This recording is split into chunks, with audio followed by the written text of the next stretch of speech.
Okay, students, let's start with the new lesson, that is enhancement in food production. In enhancement in food production, we are concerned with increase in the yield of the crop, increase in the food. Why there is need of increase in the food? Because food is the basic need of each and every living organism on this earth surface for the energy purpose. प्रत्येक ऑर्गॅनिझमची ही need आहे, गरज आहे, and this particular keeps the organism alive, strong and healthy. This can be defined, food can be defined as the anything solid, liquid which when swallowed, digested and assimilated in the body, keeping us well, it is called as food. आता हे जे काही food आहे, it should be organic, it should be energy rich, it should be non poisonous, it should be edible. हे वेगवेगळे factors त्याच्यामध्ये येतात. Mostly आपल्याला माहिती असल्याप्रमाणे there are two kind of organisms, autotrophic organisms and heterotrophic organisms. Most common type of organisms which are autotrophic, these are plants. Plant can synthesize their own food material, while animals cannot synthesize their own food material. Plant स्वतःचं अन्न स्वतः तयार करू शकतात. They are preparing the carbohydrate, they are preparing the proteins, they are preparing the large complex molecules in their structures. While animals cannot synthesize their own food material. So animals are completely dependent. Humans, where the animals, humans are completely depending on the plants for their food material. We are completely dependent because we cannot synthesize our own food material. So directly or indirectly, our animals are dependent on the plant. तर ॲनिमल्सवर आपण हे dependent असतो आणि famine भरपूर वेळेला दुष्काळ निर्माण झाला आणि या दुष्काळाच्या परिस्थितीमध्ये फूडची कमतरता भासली. व्हेरियस टाइम्स इन वर्ल्ड, जगामध्ये भरपूर वेळेला दुष्काळाची परिस्थिती आहे. अगदी मराठवाड्यामध्ये सुद्धा असं म्हणतात की 1972चा काळ, 70-72चा काळ जो आहे तो दुष्काळाचा होता. जगामध्ये अमेरिकेमध्ये एका वेळेला पटॅटो फोमाईन म्हणजे बटाट्यांचा दुष्काळ निर्माण झाला होता. हे दुष्काळाची जी काही परिस्थिती आहे, फोमाईनची जी काही परिस्थिती आहे, ह्या परिस्थितीमध्ये ते प्लांट्स ग्रो कशा पद्धतीने करता येतील याच्यावर लक्ष केंद्रित करणं गरजेचं आहे. किंवा दुष्काळ पडल्यानंतर सुद्धा मानवी गरजा जी काय आहे अन्नासंबंधीच्या त्या पूर्ण करणं गरजेचं आहे. त्याच्यासाठी हा टॉपिक महत्त्वाचा आहे, एनहान्समेंट इन फूड प्रोडक्शन. जेव्हा जेव्हा दुष्काळ झाला तेव्हा तेव्हा भूकमरीने जे काही लोक मेली, असं काही होऊ नये तर वर्ल्ड पॉप्युलेशन जे काय आहे, वर्ल्ड पॉप्युलेशनसाठी रिक्वायर्ड फूड मटेरियल वर्ल्डमध्ये अवेलेबल राहावं, ह्यासाठी हा धडा महत्त्वाचा आहे. सो फक्तच असं नाही की quantity of food, we should require the quality of food. अगदी क्वांटिटीज तयार व्हावी असं महत्त्वाचं नाही आहे, तर त्या क्वांटिटीसोबत आपल्याला दुसरं महत्त्वाचं काय तर त्याच्यामध्ये न्यूट्रिशनल क्वालिटी असायला हवी. आपण भरपूर काही अन्नपदार्थ घेतो, पण त्या अन्नपदार्थामध्ये आपल्याला लागणारे रिक्वायर्ड न्यूट्रिशन जर नसतील तर ते महत्त्वाचं आहे का? So we requires the quality of food as well as we requires the quantity of food, and to increase the quality and quantity of the food, the most important is that is enhancement in those food production, plants, food production, animals. त्याच्यामध्ये आपल्याला काय करावं लागेल? Enhancement करावं लागेल, काहीतरी बदल करावे लागतील. and that particular it is being carried out with the help of process called as plant breeding in the plants and animal breeding in the animals to increase the food production. तर एक एक पाहूयात आपण. आधी सुरुवातीला बघूयात plant breeding म्हणजे काय असतं.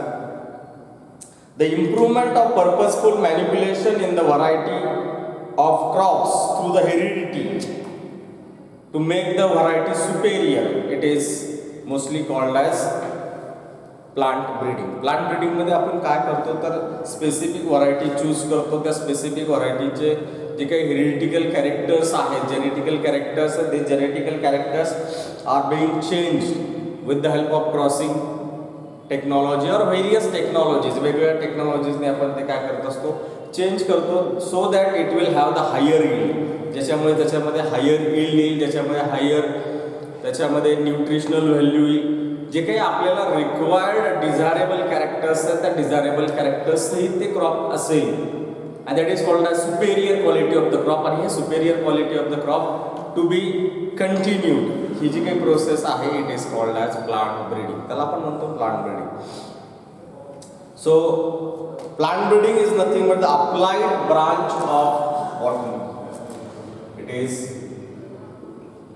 applied branch. Why it is called as applied branch of botany? बॉटनीचे जे काही ब्रांचेस आहेत, जे काही जनरल ब्रांचेस आपण म्हणतो बॉटनीच्या, plant physiology, plant morphology, plant anatomy, these are the various branches which are the general branches of the botany. While this particular plant breeding, it is said to be applied branch. Why it is said to be applied branch? Because in fact it is an art and the science of changing or improving the heredity of the plants.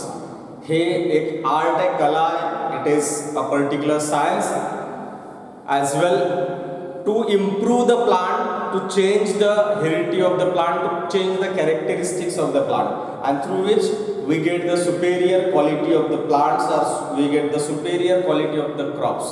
आणि हे superior quality तयार करण्यासाठी हे plant breeding mostly important आहे. Plant breeding can be carried out by using various applications.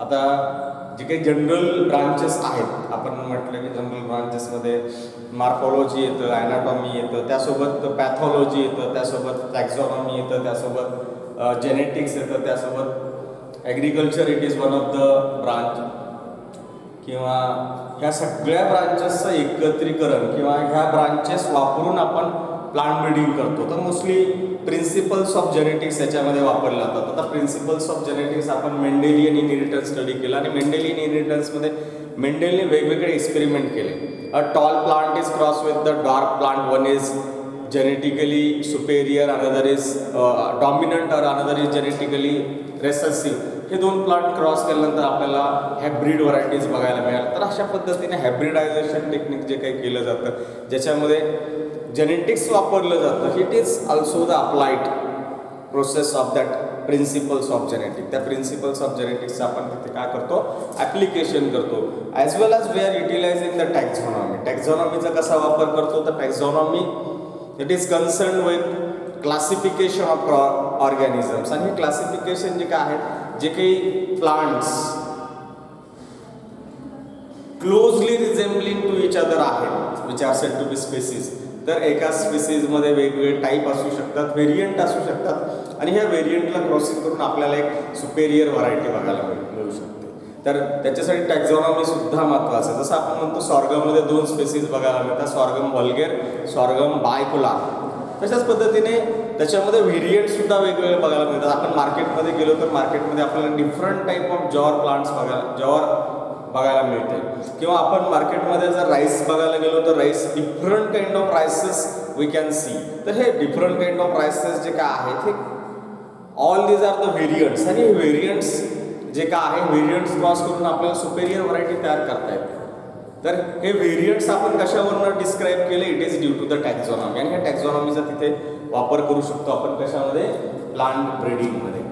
As well as we are utilising the plant physiology.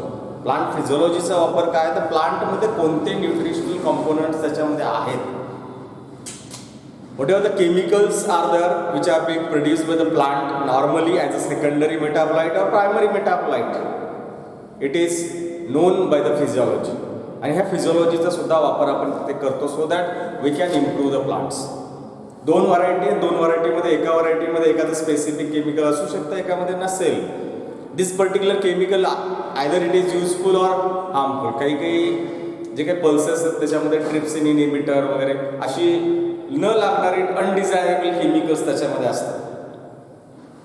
तर undesirable, desirable chemicals which are present in the plants or which are produced in the plant, it is known to us by the physiology.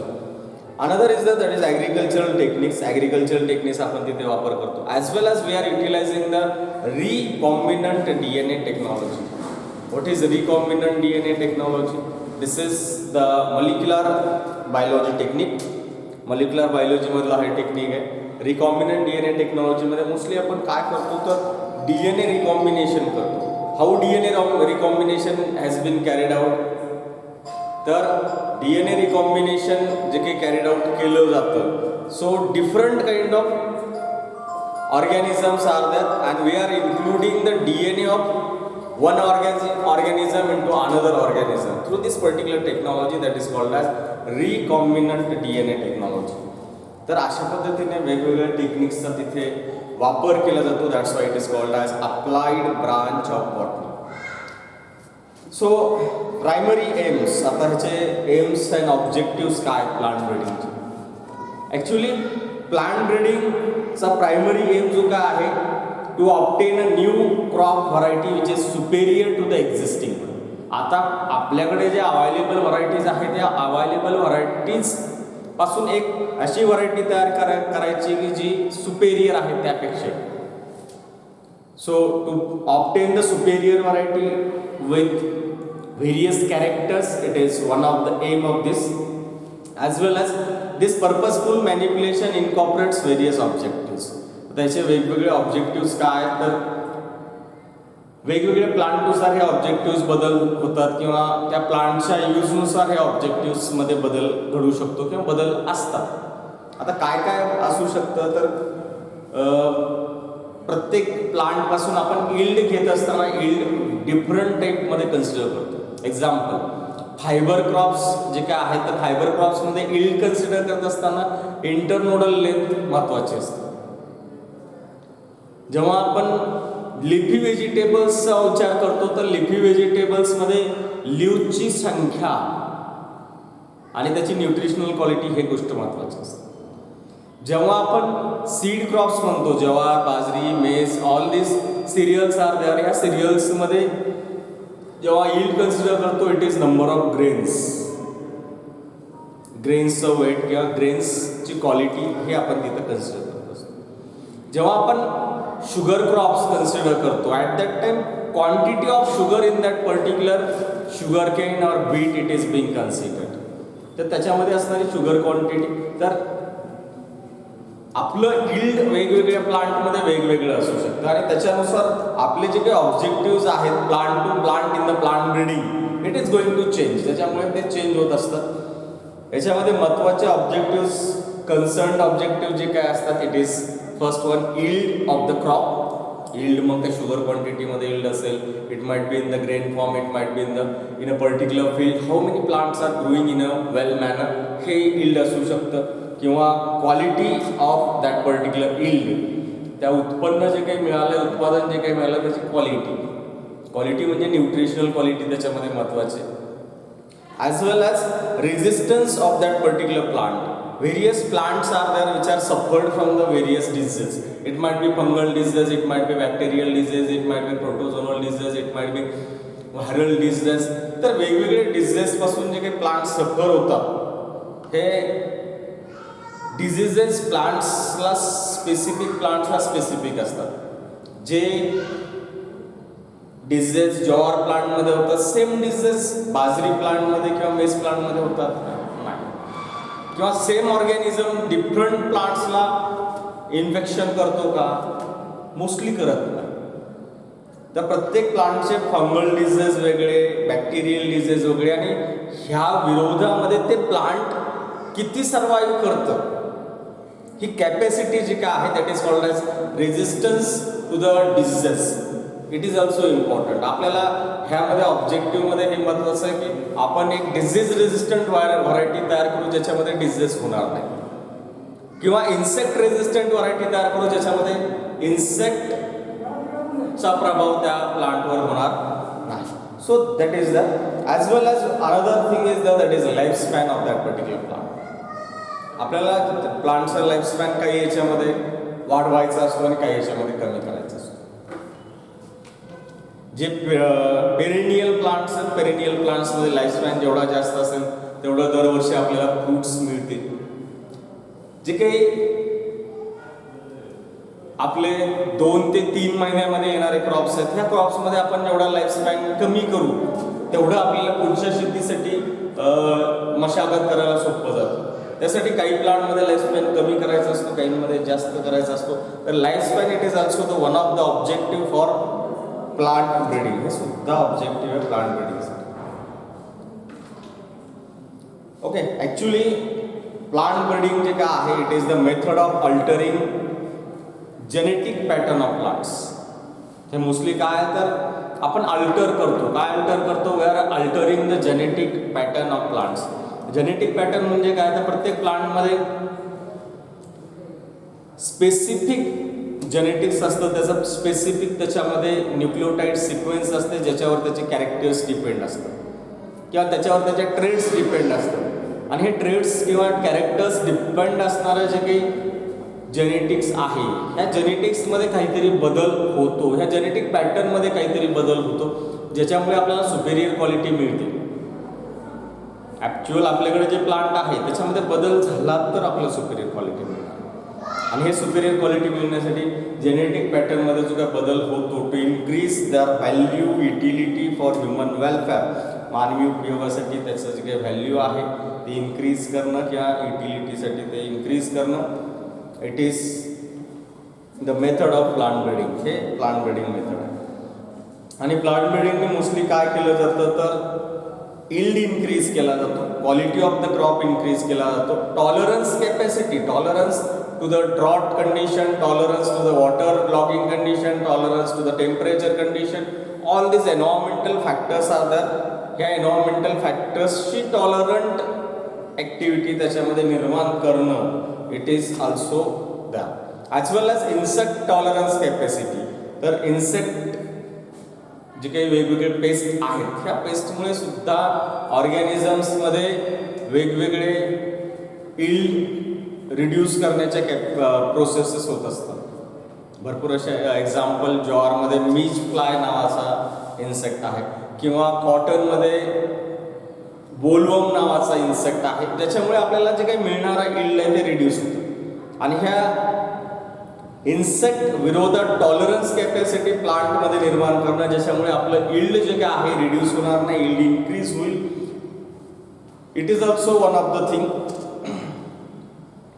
आणि अजून एक महत्त्वाचं काय तर आपल्याला माहिती असल्याप्रमाणे जगाची लोकसंख्या अगदी ट्रिमेंडस प्रमाणात वाढत चाललेली आहे. आणि हे ट्रिमेंडस प्रमाणात जी काही जगाची लोकसंख्या वाढत चाललेली आहे, जसं जसं पॉप्युलेशन वाढत जाईल तसं तसं जमीन वाढणार आहे का? जमीन मात्र वाढत नाही. Whatever the agricultural land, it is going to be reduced by the concretisation of the human beings. But the number of peoples are increasing. आणि हे increase in population and decrease in the crop land. मग ह्या decrease in the crop लँडमध्ये आपल्याला ह्या सर्व पृथ्वी तलावर नवीन निर्माण झालेले जे काही ह्युमन बिंग्स आहेत त्यांच्यासाठी सुद्धा फूड निर्माण करायचं. कमी जागेमध्ये जास्तीत जास्त फूड निर्माण करण्याचे जी काही प्रोसेस आहे, it is also included in the plant breeding. ते सुद्धा प्लांट ब्रीडिंगमध्ये इन्क्लूड केले.